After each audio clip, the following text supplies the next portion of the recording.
ಬೆಂಗಳೂರಲ್ಲಿ 4 ಅಂತಸ್ತಿನ ಕಟ್ಟಡದಲ್ಲಿ ಅಗ್ನಿ ಅವಘಡ ಸಂಭವಿಸಿದೆ. ಭೀಕರ ಅಗ್ನಿ ಅವಘಡದಲ್ಲಿ ಸಾವಿನ ಸಂಖ್ಯೆ 2ಕ್ಕೆ ಏರಿಕೆಯಾಗಿದೆ.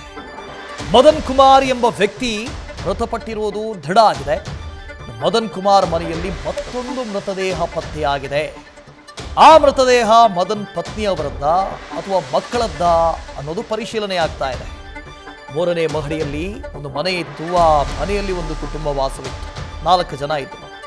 ಬೆಂಕಿ ದುರಂತಕ್ಕೆ ಮನೆಯಲ್ಲಿದ್ದ ಇತರರೂ ಸಾವನ್ನಪ್ಪಿರುವ ಶಂಕೆ ವ್ಯಕ್ತವಾಗ್ತಾ ಇದೆ. ಅಗ್ನಿಶಾಮಕ ದಳದಿಂದ ಮೃತದೇಹವನ್ನು ಹೊರತೆಗೆಯುವ ಕಾರ್ಯ ಆಗ್ತಾ ಇದೆ. 4 ಜನ ಗಂಡ ಹೆಂಡತಿ, 2 ಮಕ್ಕಳಿದ್ರು. ಆ 3ನೇ ಮಹಡಿಯಲ್ಲಿ ಮನೆ ಇತ್ತು. ನೆಲಮಹಡಿ ಹಾಗೂ ಇನ್ನೊಂದು ಮಹಡಿ ಅಲ್ಲಿ ಪ್ಲಾಸ್ಟಿಕ್ ಮ್ಯಾಟ್ನ ಗೋದಾಮಿತ್ತು. ಆ ಗೋಡೌನ್ಗೆ ಬೆಂಕಿ ತಗುಲ್ತು. ಇದರಿಂದಾಗಿ 3ನೇ ಮಹಡಿಯಲ್ಲಿದ್ದಂಥ ಮನೆಯೂ ಕೂಡ ಸುಟ್ಟು ಕರಕಲಾಗಿದೆ. ದೃಶ್ಯದಲ್ಲಿ ಗಮನಿಸ್ತಾ ಇದ್ದೀರಿ.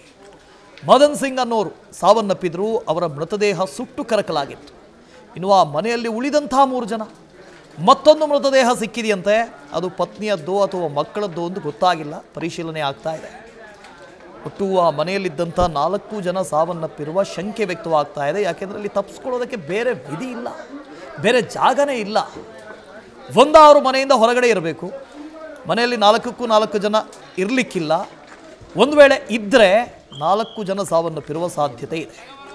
ಈಗ 2 ಮೃತದೇಹ ಪತ್ತೆಯಾಗಿದೆ. ಇನ್ನಿಬ್ಬರಿಗಾಗಿ ಶೋಧ ಕಾರ್ಯ ಆಗ್ತಾ ಇದೆ. 4 ಜನ ಮನೆಯಲ್ಲೇ ಇರುವಂಥ ಸಾಧ್ಯತೆ ಇದೆ. ಯಾಕಂದರೆ ಬೆಳ್ಳಂಬೆಳಗ್ಗೆ ಘಟಿಸಿರುವಂಥ ಅವಘಡ ಇದು. ಅಂಕಿತಾ ಇದ್ರ ಬಗ್ಗೆ ಡೀಟೇಲ್ಸನ್ನು ಕೊಡ್ತಾ ಹೋಗ್ತಾರೆ. ಅಂಕಿತಾ, ಆಗಲೇ ಹೇಳ್ತಾ ಇದ್ವಿ, ಒಬ್ಬರು ಸಾವನ್ನಪ್ಪಿದವರೆ, ಅವರ ಮೃತದೇಹ ಸಿಕ್ಕಿದೆ ಅಂತ. ಇನ್ನೂ 3 ಜನ ಇದ್ದರು. ಅದರ ಪೈಕಿ ಒಬ್ಬರ ಮೃತದೇಹ ಪತ್ತೆಯಾಗಿದೆ. ಇನ್ನಿಬ್ಬರಿಗಾಗಿ ಶೋಧ ಆಗ್ತಾ ಇದೆ. ಬದುಕಿರುವಂಥ ಚಾನ್ಸಸ್ ಏನಾದರೂ ಇದೆಯಾ? ವಾಸುದೇವ್ ಭಟ್, ನಗರಪೇಟೆಯಲ್ಲಿ ನಡೆದಂತಹ ಅಗ್ನಿ ದುರಂತಕ್ಕೆ ಸಂಬಂಧಪಟ್ಟಂತೆ ಈಗಾಗಲೇ 2 ಬಾಡಿಗಳನ್ನು ಶಿಫ್ಟ್ ಮಾಡುವಂತಹ ಕೆಲಸವನ್ನ ಅಗ್ನಿಶಾಮಕ ಸಿಬ್ಬಂದಿ ಮಾಡಿದ್ದಾರೆ. ಸದ್ಯಕ್ಕೆ ಸ್ಥಳದಲ್ಲಿ ನೋಡ್ತಾ ಇರಬಹುದು ನೀವು, ಇನ್ನೂ ಕೂಡ ನಿರಂತರವಾಗಿ ಕಾರ್ಯಾಚರಣೆಯನ್ನ ಮಾಡ್ತಾ ಇದ್ದಾರೆ. ಅಂದ್ರೆ ಇನ್ನೂ 3 ಜನ ಅಲ್ಲಿ ಒಳಗಡೆ ಸಿಲುಕಿರುವಂತಹ ಸಾಧ್ಯತೆ ಇದೆ. ಬಹುತೇಕ ಅವರು ಮೃತಪಟ್ಟಿರಬಹುದು ಅನ್ನೋ ಒಂದು ಶಂಕೆಯನ್ನ ಕೂಡ ಈಗಾಗಲೇ ಪೊಲೀಸರು ಕೂಡ ವ್ಯಕ್ತಪಡಿಸ್ತಾ ಇರುವಂತದ್ದು. ಹಾಗಾಗಿ ಈಗ ಕೆಲವೇ ಕ್ಷಣದ ಹಿಂದೆ ಮತ್ತೊಂದು ಬಾಡಿಯನ್ನ ಶಿಫ್ಟ್ ಮಾಡುವಂತಹ ಕೆಲಸವನ್ನ ಮಾಡಿದ್ರು. ಅಂದ್ರೆ ಒಟ್ಟು 2 ಬಾಡಿಯನ್ನ, ಒಂದು ಬೆಳಗ್ಗೆ ಮದನ್ ಕುಮಾರ್ ಏನಿದ್ದಾರೆ ಅವರ ಬಾಡಿಯನ್ನ ಶಿಫ್ಟ್ ಮಾಡಿದ್ರು. ಅದಾದ ಬಳಿಕ ಈಗ ಇನ್ನೊಂದು ಬಾಡಿಯನ್ನ ಶಿಫ್ಟ್ ಮಾಡಿದ್ದಾರೆ. ಅದು ಯಾರ್ದು ಅನ್ನೋದ್ರ ಬಗ್ಗೆ ಇದುವರೆಗೂ ಎಕ್ಸಾಕ್ಟ್ ಮಾಹಿತಿ ಸಿಕ್ಕಿಲ್ಲ. ಅಂದ್ರೆ ಮದನ್ ಅವರ ಪತ್ನಿಯದ್ದ ಅಥವಾ ಮಕ್ಕಳದ್ದ ಅನ್ನೋದ್ರ ಬಗ್ಗೆ ಮಾಹಿತಿ ಸಿಕ್ಕಿಲ್ಲ.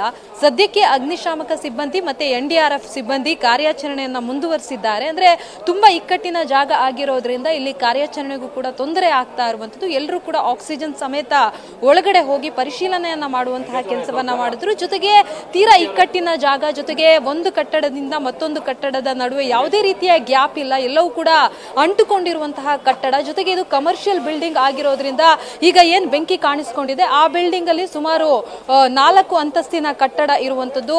ನೆಲಮಹಡಿ ಜೊತೆಗೆ 3 ಅಂತಸ್ತಿನ ಕಟ್ಟಡದಲ್ಲಿ ಪ್ಲಾಸ್ಟಿಕ್ ಗೋಡನ್ ಇತ್ತು. ಹಾಗಾಗಿ ಬೆಂಕಿ ತಗುಲುವಂತಹ ಸಂದರ್ಭದಲ್ಲಿ ಏಕಾಏಕಿ ಬೆಂಕಿ ಒಂದಕ್ಕೊಂದು ಹೊತ್ತಿಕೊಂಡಿದೆ ಅನ್ನೋದ್ರ ಬಗ್ಗೆ ಮಾಹಿತಿ ಸಿಗ್ತಾ ಇರುವಂತದ್ದು. ಅಂದ್ರೆ ಬೆಳಗಿನ ಜಾವ 3 ಗಂಟೆಗೆ ಈ ಒಂದು ಇನ್ಸಿಡೆಂಟ್ ಆಗುತ್ತೆ. ಏನೋ ಸ್ಮೆಲ್ ಬರ್ತಾ ಇದೆ, ಈ ರೀತಿಯಾಗಿ ಆಗಿದೆ ಅಂತ ಹೇಳಿ ಮದನ್ ಅವರು ಮನೆಯಿಂದ ಹೊರ ಬರ್ತಾರೆ. ಆ ಸಂದರ್ಭದಲ್ಲಿ ಮನೆಯ ಚಿಲ್ಕವನ್ನ ಹಾಕಿರ್ತಾರೆ. ಯಾಕಂದ್ರೆ ಬೆಳಗಿನ ಜಾವ, ಹಾಗಾಗಿ ಹೆಂಡತಿ ಮಕ್ಕಳು ಮನೆಯಲ್ಲಿ ಇದ್ದಾರೆ ಅನ್ನೋ ಕಾರಣಕ್ಕಾಗಿ ಸೇಫ್ಟಿಗೋಸ್ಕರ ಮನೆಯ ಬೀಗವನ್ನ ಅಂದ್ರೆ ಲಾಕ್ ಅನ್ನ ಹಾಕಿರ್ತಾರೆ. ಕೆಳಗಡೆ ಬಂದವರು ಮದನ್ ಯಾವಾಗ ಕೆಳಗಡೆ ಬರ್ತಾರೆ ಆ ಸಂದರ್ಭದಲ್ಲಿ ಸಂಪೂರ್ಣವಾಗಿ ಸುಟ್ಟು ಕರಕಲಾಗಿರುವಂತದ್ದು. ಮನೆಯ ಮೇಲಿದ್ದಂತಹ ಹೆಂಡತಿ ಮತ್ತೆ ಮಕ್ಕಳಿಗೆ ಮನೆ ಲಾಕ್ ಆಗಿರೋದ್ರಿಂದ ಹೊರಗಡೆ ಬರೋದಕ್ಕಾಗದೆ ಅವರು ಅಲ್ಲೇ ಸಿಲುಕಿಕೊಂಡಿರುವಂತಹ ಸಾಧ್ಯತೆ ಕೂಡ ಹೆಚ್ಚಾಗಿರುವಂತದ್ದು. ಈಗಾಗಲೇ ಸಂಬಂಧಪಟ್ಟಂತಹ ಹಿರಿಯ ಅಧಿಕಾರಿಗಳು ಅಂದ್ರೆ ನ್ಯೂಸ್ ಫಸ್ಟ್ ನಿರ್ಭೀತಿಯಿಂದ ನಿಮ್ಮ ಪರವಾಗಿ.